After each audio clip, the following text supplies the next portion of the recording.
Taifa letu la Tanzania linapopata watu ambao wanamjua Mungu, wakaishi nchi hii, wakatawala kwa mfumo huo wa kumheshimu Mungu, nchi inapata baraka.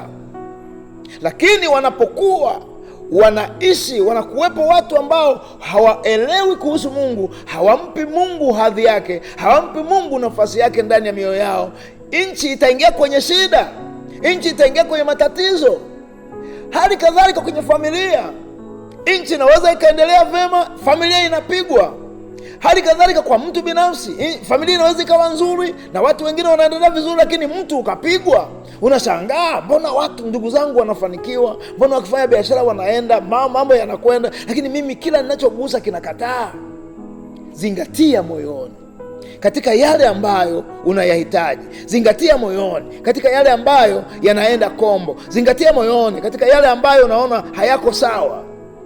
Katika mstari wa 20 Biblia inasema, Luka 15 mstari wa 20, Biblia inasema, akaondoka akaenda kwa babaye. Alipokuwa angali mbali, baba yake akamuona, akamuonea huruma, akaenda mbio, akamwangukia shingoni, akambusu sana. Yule mwana akamwambia, baba, nimekosa juu yako, juu ya mbingu na mbele yako, sistahili hata kuitwa mwana wako tena. Lakini baba akamwambia mtumwa wake, leteni upesi vazi lililo bora, mkamvike, mtieni na pete kidoleni na viatu miguuni.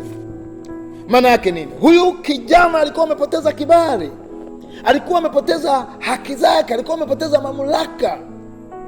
Hana upendo tena, hana mamlaka ambayo anawajibika kwayo, yuko huru. Neno pete ni mamlaka, ni alama ya uwajibikaji, ni alama ya kimamlaka. Alikuwa amepoteza. Ndivyo ilivyo kwa mwanadamu ambaye anaishi bila Mungu ndani yake. Amemkosa baba, anakosa kibali, anapoteza utukufu wa Mungu, hana mahali anawajibika, anahisi yuko huru. Huo uhuru unakusababisha ukose kitu moyoni, ukose mazingatio. Huo uhuru unaweza kukuingiza katika hali ya kufanya dhambi, ukaishi katika dhambi, ukakosa upendo wa Mungu kwa sababu ya dhambi ulikuwa nayo ndani ya moyo wako.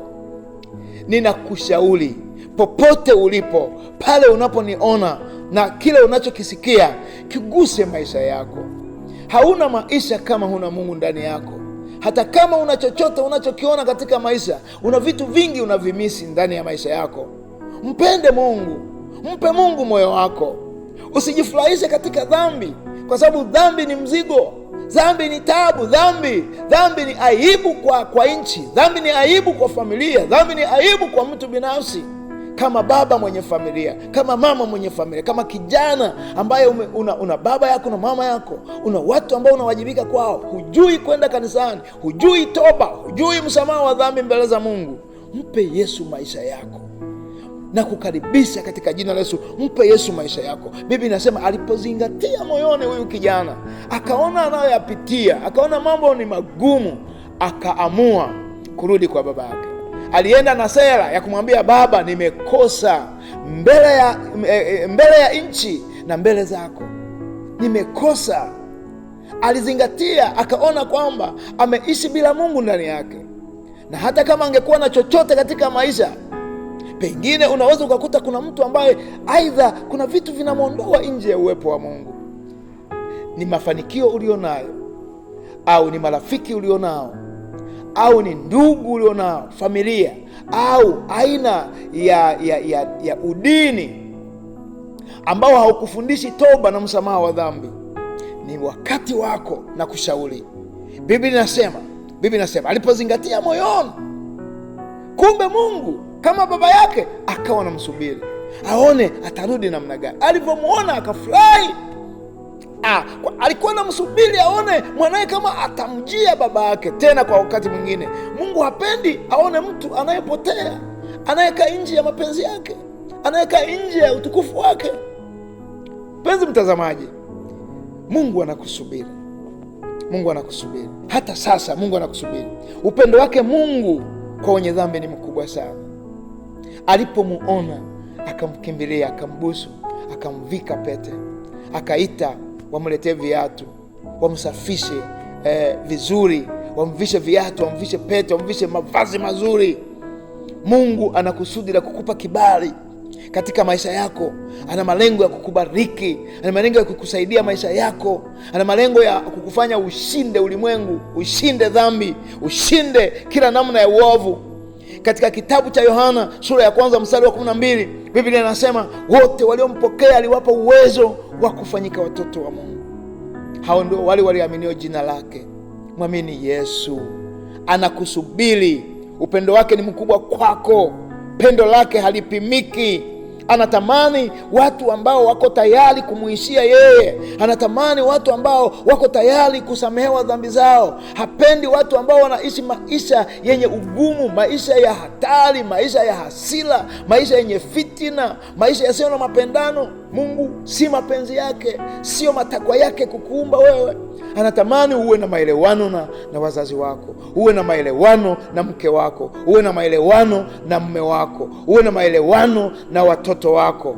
Hapendi mipishano, na yeye yuko tayari kukusaidia na kuita katika pendo la Mungu, kwamba haya ni majira ambayo Mungu anakujilia kwa kipindi tulicho nacho cha Sauti ya Injili kutoka katika madhabahu ya BCMC International, ya kwamba Mungu anawafurahia watu wanaomwendea, watu wanaokiri dhambi zao. Mtu angeweza kusema kwamba mimi nitaendaje, nina dhambi nyingi sana, wala hata Mungu sijui kama naweza kanipokea. Sikiliza, Mungu anakusubiri hata sasa.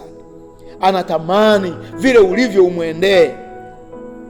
Sura ya 15, tunarudi pale katika Luka 15 mstari wa 6, anasema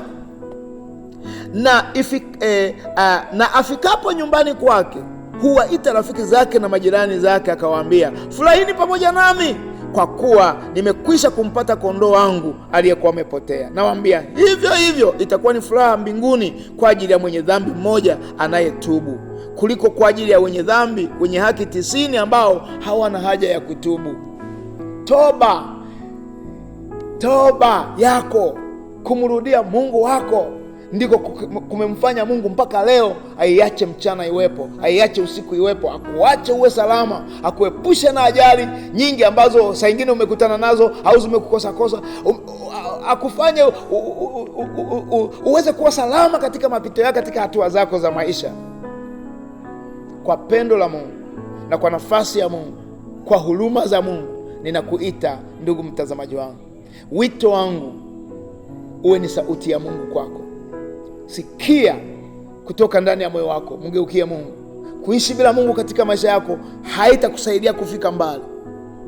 Mstari wa 10 anasema, nawaambia vivyo hivyo kuna furaha mbele za Mungu, mbele za malaika na Mungu kwa ajili ya mwenye dhambi mmoja anapotubu. Naamini umenisikia, naamini umenielewa. Nami sasa nataka kukuombea, na maombi haya ambayo nitaomba, ukiamini utakuwa umesamehewa dhambi zako. Na kuanzia wakati huu anza kwenda kanisani. Ikiwa uko Bagamoyo au mazingira ya karibu hapa, tuko kanisa la Calvary Assemblies of God hapa BCMC International, nia njema na kukaribisha kwa jina la Yesu Kristo. Tuombe kwa imani. Fuata maneno yangu ninayozungumza. Sema, Bwana Yesu, nimesikia maneno haya sasa na nimekuelewa. Nimegundua mimi ni mwenye dhambi, nahitaji upendo kutoka kwako.